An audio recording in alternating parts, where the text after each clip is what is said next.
श्री गणेशाय नमः। शिरडी के साईं बाबा की जय। तो आज हम श्री साईं सच्चरित्र का पहला अध्याय पढ़ेंगे। तो बोलिए मेरे साथ एक बार, श्री सच्चिदानंद सद्गुरु साईनाथ महाराज की जय। बाबा आप सभी पर अपनी कृपा बनाए रखें। वंदना गेहूं पीसने वाला एक अद्भुत संत। गेहूं पीसने की कथा तथा उसका तात्पर्य। पुरातन पद्धति के अनुसार श्री हेमाड पंथ श्री साईं सच्चरित्र का आरंभ वंदना द्वारा करते हैं।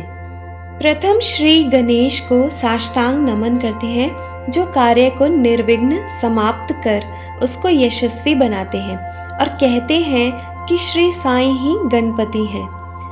फिर भगवती सरस्वती को, जिन्होंने काव्य रचना की प्रेरणा दी, और कहते हैं कि श्री साईं भगवती से भिन्न नहीं है, जो कि स्वयं ही अपना जीवन संगीत बयान कर रही हैं। फिर ब्रह्मा, विष्णु और महेश, जो क्रमशः उत्पत्ति, स्थिति, संहार करता है, और कहते हैं कि श्री साईं और वे अभिन्न हैं। वे स्वयं ही गुरु बनकर भवसागर से पार उतार देंगे। फिर अपने कुल देवता श्री नारायण आदिनाथ की वंदना करते हैं, जो कि कोंकण में प्रकट हुए। कोंकण वह भूमि है जिसे श्री परशुराम जी ने समुद्र से निकालकर स्थापित किया था। तत्पश्चात वे अपने कुल के आदि पुरुषों को नमन करते हैं। फिर श्री भारद्वाज मुनि को, जिनके गोत्र में उनका जन्म हुआ, पश्चात उन ऋषियों को, जैसे याज्ञवल्क्य, भृगु, पराशर, नारद, वेदव्यास, सनक सनंदन, सनत कुमार, शुक, शौनक, विश्वामित्र, वशिष्ठ, वामदेव, जैमिनी, वैशंपायन, नवयोगेंद्र इत्यादि, तथा आधुनिक संत जैसे निवृत्ति, ज्ञानदेव, सोपान, मुक्ताबाई, जनार्दन, एकनाथ, नामदेव, तुकाराम, कान्हा, नरहरि आदि को नमन करते हैं। फिर अपने पितामह सदाशिव, पिता रघुनाथ और माता को, जो उनके बचपन में ही गत हो गई थी। फिर अपनी चाची को, जिन्होंने उनका भरण पोषण किया, और अपने प्रिय भ्राता को नमन करते हैं। फिर पाठकों को नमन करते हैं, जिनसे उनकी प्रार्थना है कि वे एकाग्रचित होकर कथामृत का पान करें। अंत में श्री सच्चिदानंद सद्गुरु श्री साईनाथ महाराज को, जो कि श्री दत्तात्रेय के अवतार हैं और उनके आश्रयदाता हैं, और जो ब्रह्म, सत्यम, जगन मिथ्या का बोध कराकर समस्त प्राणियों में एक ही ब्रह्म की व्याप्ति की अनुभूति कराते हैं। सर्वश्री पाराशर, व्यास, शांडिल्य आदि के समान भक्ति के प्रकारों का संक्षेप में वर्णन कर अब ग्रंथकार महोदय निम्नलिखित कथा प्रारंभ करते हैं। गेहूं पीसने की कथा। सन 1910 में मैं एक दिन प्रातःकाल श्री साईं बाबा के दर्शनार्थ मस्जिद में गया। वहां का विचित्र दृश्य देख मेरा आश्चर्य का ठिकाना ना रहा कि श्री साईं बाबा मुंह हाथ धोने के पश्चात चक्की पीसने की तैयारी करने लगे। उन्होंने फर्श पर एक टाट का टुकड़ा बिछा उस पर हाथ से पीसने वाली चक्की रखी। उन्होंने कुछ गेहूं डालकर पीसना आरंभ कर दिया। मैं सोचने लगा कि बाबा की चक्की पीसने से क्या लाभ है।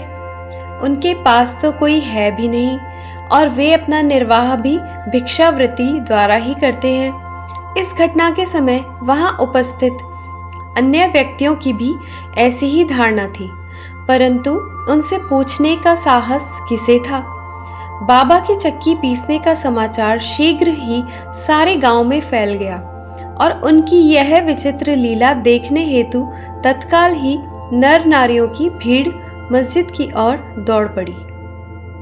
उनमें से 4 निडर स्त्रियां भीड़ को चीरती हुई ऊपर आईं और बाबा को बलपूर्वक वहां से हटाकर उनके हाथ से चक्की का खूंटा छीनकर तथा उनकी लीलाओं का गायन करते हुए उन्होंने गेहूं पीसना प्रारंभ कर दिया। पहले तो बाबा क्रोधित हो गए, परंतु फिर उनका भक्ति भाव देखकर वे शांत होकर मुस्कुराने लगे।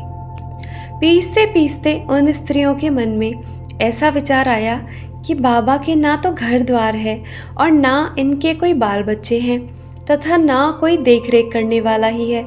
वे स्वयं भिक्षावृत्ति द्वारा ही अपना निर्वाह करते हैं, अतः उन्हें भोजनादि के लिए आटे की आवश्यकता ही क्या है।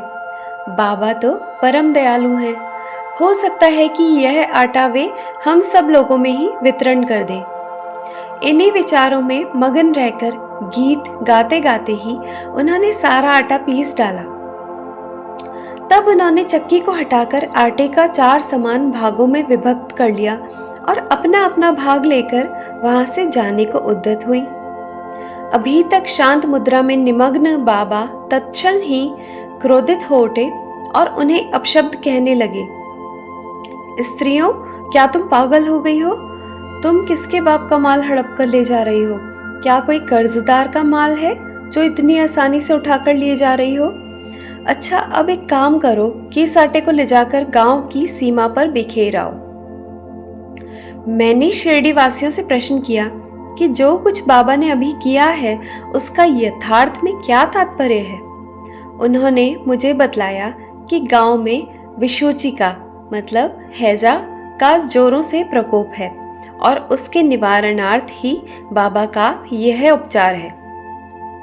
अभी जो कुछ आपने पीसते देखा था वह गेहूं नहीं वरन हैजा था जो पीसकर नष्ट कर दिया गया है। इस घटना के पश्चात सचमुच विशोचिका की संक्रामकता शांत हो गई और ग्रामवासी सुखी हो गए। यह जानकर मेरी प्रसन्नता का पारावार ना रहा। मेरा कौतूहल जागृत हो गया।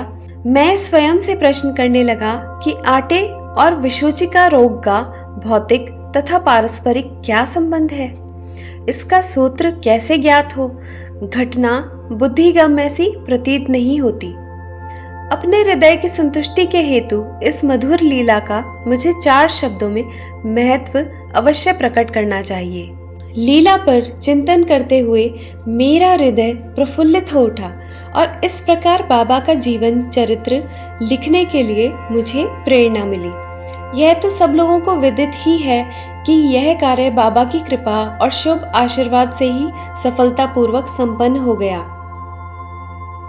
आटा पीसने का तात्पर्य। शिरडी वासियों ने इस आटा पीसने की घटना का जो अर्थ लगाया वह तो प्रायः ही ठीक ही है, परंतु उसके अतिरिक्त मेरे विचार से कोई अन्य अर्थ भी है।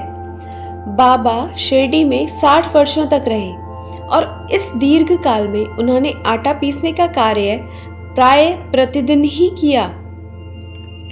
पीसने का अभिप्राय गेहूं से नहीं वरन अपने भक्तों के पापों, दुर्भाग्यों, मानसिक तथा शारीरिक तापों से था। उनकी चक्की के 2 पाटों में ऊपर का पाट भक्ति तथा नीचे का कर्म था। चक्की की मुठिया जिसे पकड़कर वे पीसते थे वह था ज्ञान। बाबा का दृढ़ विश्वास था कि जब तक मनुष्य के हृदय से प्रवृत्तियां, आसक्ति, घृणा तथा अहंकार नष्ट नहीं हो जाता, जिनका नष्ट होना अत्यंत दुष्कर है, तब तक ज्ञान तथा आत्मानुभूति संभव नहीं है।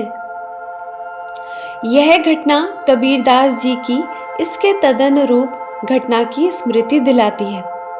कबीरदास जी एक स्त्री को अनाज पीसते देखकर अपने गुरु निपट निरंजन से कहने लगे कि मैं इसलिए रुदन कर रहा हूँ कि जिस प्रकार अनाज चक्की में पीसा जाता है उसी प्रकार मैं भी भवसागर रूपी चक्की में पीसे जाने की यातना का अनुभव कर रहा हूँ। उनके गुरु ने उत्तर दिया कि घबराओ नहीं, चक्की के केंद्र में जो ज्ञान रूपी दंड है उसी को दृढ़ता से पकड़ लो, जिस प्रकार तुम मुझे करते देख रहे हो। उससे दूर मत जाओ, बस केंद्र की ओर ही अग्रसर होते जाओ और तब यह निश्चित है कि तुम इस भवसागर रूपी चक्की से अवश्य ही बच जाओगे।